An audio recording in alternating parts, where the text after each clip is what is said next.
আমাদের গাছের এটা চুরি করছিস না, তুই মিথ্যা কথা বলবি না একদম। আমাকে সবাই লোকে চোর কমেন্ট করে বাজে বাজে কমেন্ট, আমার শুনতে আমি রাজি না। কমেন্টে তুই এসব নিয়ে কি করতে চাইছিস কি? তুই যে কামড়া কামড়া রক্ষা করে দিবি। পারবো না। পারবি, পারবি। আরে তুই করবি, আমরা খাবো। না না, তুই অবশ্যই চুরি করবে। এই যে তোমরা যাকে দেখছো এটা হচ্ছে আমার বদ্দি। আমাকে বলে কামরাঙা মাখাতে।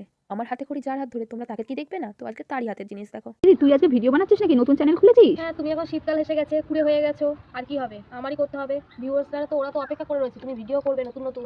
তুমি তো ভিডিও না করলে আর মানুষকে বললে হবে লাইক কমেন্ট শেয়ার করো? তারা দেখবে? তুমি যদি ভিডিও না পোস্ট করো কি করে দেখবে তারা? সেই জন্য তুই আজকে ভিডিও বানাচ্ছিস? অবশ্যই। ভালো হয়েছে, এবার থেকে তুই ভিডিও করে দিবি আমার। আমি করবো না, তুমি করবে। আমি তোমার পেছন পেছনে একটা দুটো করতেই পারি। ঠিক আছে, সাপোর্ট করলেই হলো।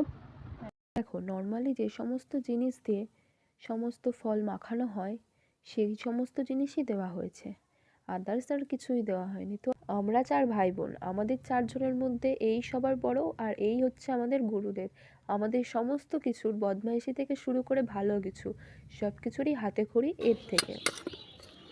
হাতে আমার মানুষ বাসা ছোট, ওই জন্য আমি হাতে মাখাচ্ছি না গাইস।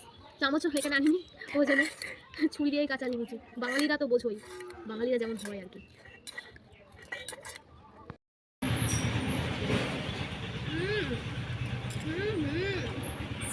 দারুণ দারুণ, ওই সস দিলে বেশি ভালো লাগবে।